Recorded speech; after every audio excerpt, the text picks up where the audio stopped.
There is a moment in some childhoods that cannot be photographed, yet it alters the entire trajectory of a life.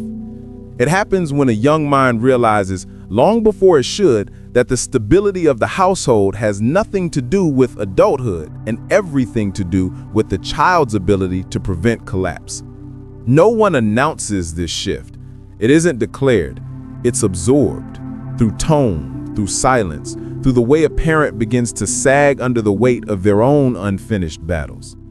In that atmosphere, innocence doesn't fade, it fractures. And the child, sensing the tremor, begins constructing a version of themselves that can absorb shock. They become careful in ways no child should understand. They measure the mood of a room before entering it. They develop an emotional radar so sensitive it borders on clairvoyance. Their playfulness is replaced by vigilance, though they don't call it that. They simply assume it is their job to anticipate storms and prevent them. Adults often interpret this adaptation as maturity. They admire the calm temperament, the quiet competence, the early self-sufficiency. What they fail to see is that these qualities were sculpted under duress.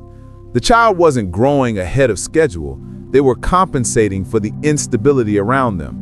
Their personality became a safety mechanism, not a natural unfolding of who they were meant to be. Psychologists later call this parentification, but naming it only describes the shape. It does not capture the internal rearrangement. A young nervous system learns that emotional safety is conditional, tied to performance and control.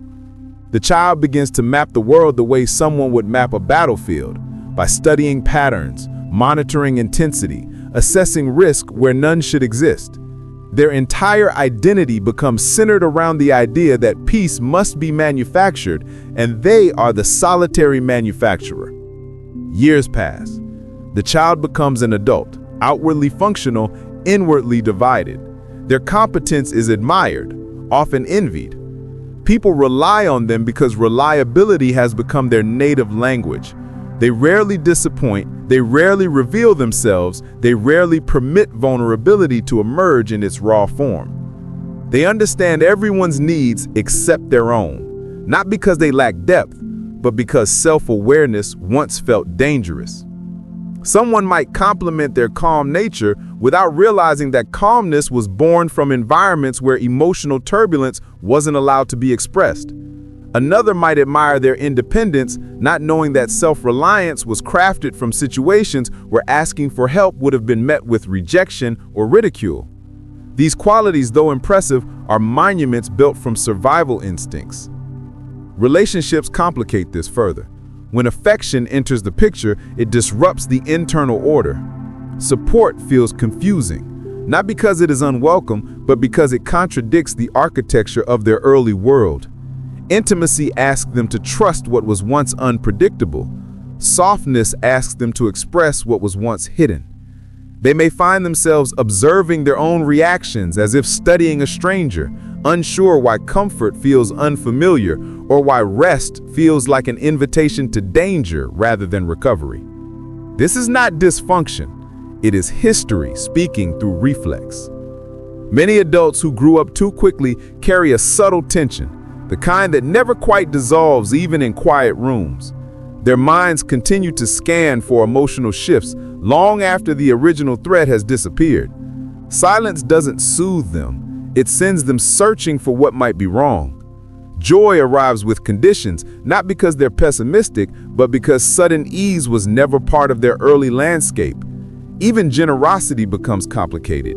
Receiving sometimes triggers unease because giving was once the currency that kept their world intact.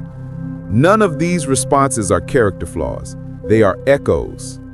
Echoes from a childhood where responsibility was assigned prematurely, where the child learned to brace instead of bloom. The tragedy is not simply that the child had to adapt, but that the adaptation became their identity. And the world, seeing the polished result, continues to reward the very traits that exhaust them. Achievement becomes the disguise for depletion. Strength becomes a barrier to connection. Stability becomes a performance that no longer protects, but imprisons. Healing begins when that performance is recognized for what it was, an act of love from a child who had no other strategy. Shadow work enters here, not as a mystical ritual, but as an honest conversation with the parts of oneself that were silenced in order to maintain order. It involves revisiting memories without minimizing them, acknowledging the emotional debts left unpaid, and allowing the internal child to voice what they were denied the right to express. Grief often emerges first. Not grief for events, but for roles that should never have belonged to a child. It is the sorrow of realizing how many years were spent being the strong one, the dependable one, the one who doesn't break, and how those labels, once protective, later become chains. The grief is followed by recognition, an understanding that the qualities others admire were forged through pressure, not freedom. And then something subtle happens. A shift, a reorientation towards selfhood. The adult begins to separate who they are from who they had to be. They notice moments where they override their own needs and pause instead of pushing through. They start allowing small acts of rest without punishment. They begin to understand that self-protection and self-neglect often wear similar faces. In this new awareness, softness is no longer treated as a threat. Asking for help no longer feels like betrayal. Trust stops being a gamble and becomes a choice, one made slowly and cautiously, but consciously. Reclaiming the self is not dramatic. It is quiet, deliberate work.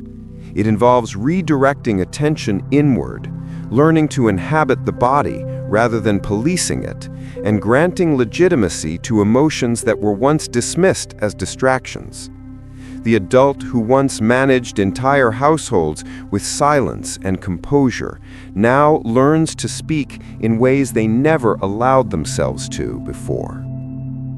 This process is not about rewriting the past, nor is it about unraveling the strengths that emerged from it.